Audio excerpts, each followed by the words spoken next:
सासू माँ की नई सहेली।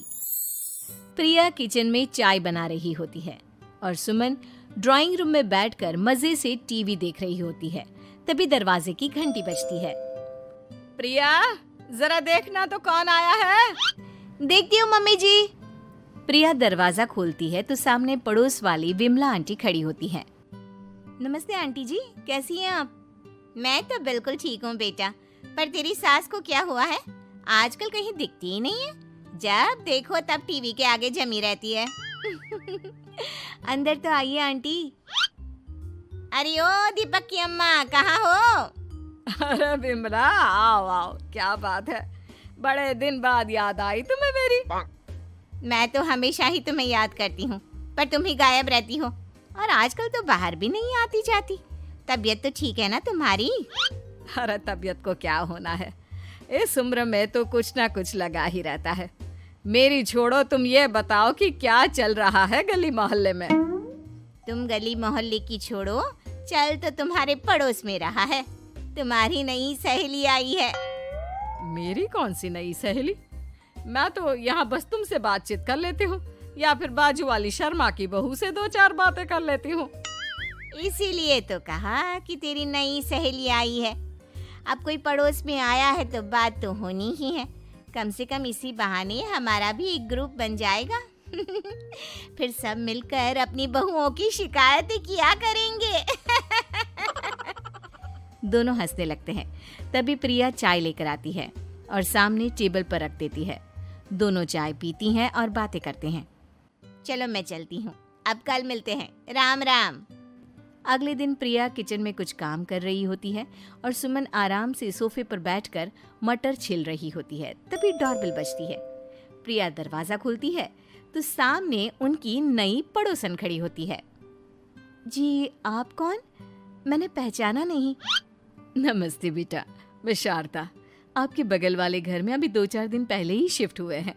ओह अच्छा। नमस्ते आंटी, अंदर आइए ना आप। देखिए तो मम्मी जी, आज कौन आया है।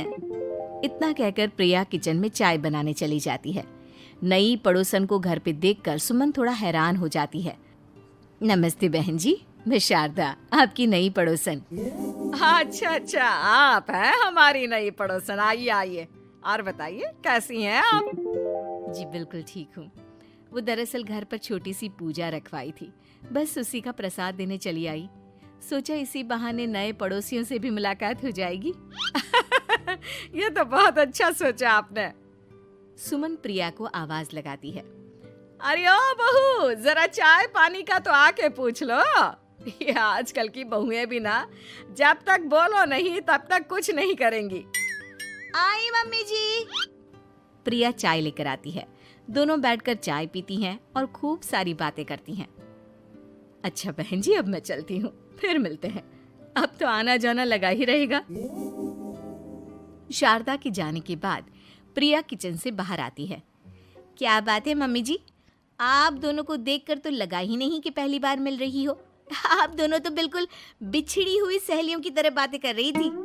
अरे जब दो औरतें मिल जाती है ना, तो बातें अपने आप ही निकल आती है। अब तू अपने काम पर ध्यान दे, बातों पे नहीं। ऐसे ही कुछ दिन बीत जाते हैं। अब सुमन और शारदा अच्छी सहेलियां बन गई होती हैं। दोनों एक साथ मंदिर जाती, मार्केट जाती और कभी कभी तो विमला भी इनके साथ मिलकर खूब हंसी ठिठोली करती। एक शाम तीनों बैठकर सुमन के घर पर चाय पी रही होती हैं कि तभी बहुत तेज बारिश शुरू हो जाती है। सुमन जोर से प्रिया को आवाज लगाती है। प्रिया, ओ प्रिया, देख कितनी तेज बारिश हो रही है। जाके छत से सारे कपड़े ले आ, नहीं तो सब भीग जाएंगे। सुमन 2 बार आवाज लगाती है लेकिन प्रिया का कोई जवाब नहीं आता। शायद प्रिया कुछ काम कर रही है, इसीलिए कुछ जवाब नहीं दे रही। अरे काहे का काम, आराम फरमा रही होगी महारानी। तभी प्रिया बीमार हालत में अपने कमरे से बाहर निकलती है। हाँ मम्मी जी, क्या हुआ? मेरी तबीयत थोड़ी ठीक नहीं है ना, इसलिए आग लग गई। अरे सारे कपड़े भीग गए और तुझे सोने से फुर्सत नहीं है। सबके सामने सुमन के मुंह से ऐसी बातें सुनकर प्रिया उदास हो जाती है और छत से कपड़े उतारने चली जाती है। सुमन, ये क्या बात हुई? प्रिया ने बताया ना कि उसकी तबीयत ठीक नहीं, इसलिए उसकी आंख लग गई। तुम भी ना खामखा उसे सबके सामने सुना दिया। अरे आप नहीं जानती शारदा जी, कुछ बहुएं ना बहुत आलसी होती है, घर का एक काम नहीं करना चाहती। ऐसा नहीं है सुमन, तुम्हारी बहू तो बहुत प्यारी है, तुम्हारी सारी बात भी तो मानती है। हाँ सुमन, तुम प्रिया के बारे में ऐसा क्यों सोचती हो? मेरी भी दो बहुएं हैं, लेकिन मैं उन्हें अपनी बेटियों की तरह रखती हूँ। आखिर वो भी तो किसी की बेटियां ही है ना। और अगर तुम ऐसा ही व्यवहार करोगी तो एक दिन प्रिया भी तुम्हारे साथ ऐसा ही बर्ताव करेगी। शारदा और विमला की बातें सुनकर सुमन की तो बोलती बंद हो जाती है। वहीं प्रिया भी बाहर से सारी बातें सुन रही होती है। अरे मैं कोई उसकी दुश्मन थोड़ी ना हूँ, मैं भी उसकी माँ हूँ, लेकिन कभी कभी सास बनना पड़ता है, नहीं तो बहुएं हाथ से निकल जाती है। देखो सुमन, ये सब सोच का फर्क है। अगर तुम ये सोचोगी तो कभी प्रिया को अपनी बेटी नहीं बना पाओगी।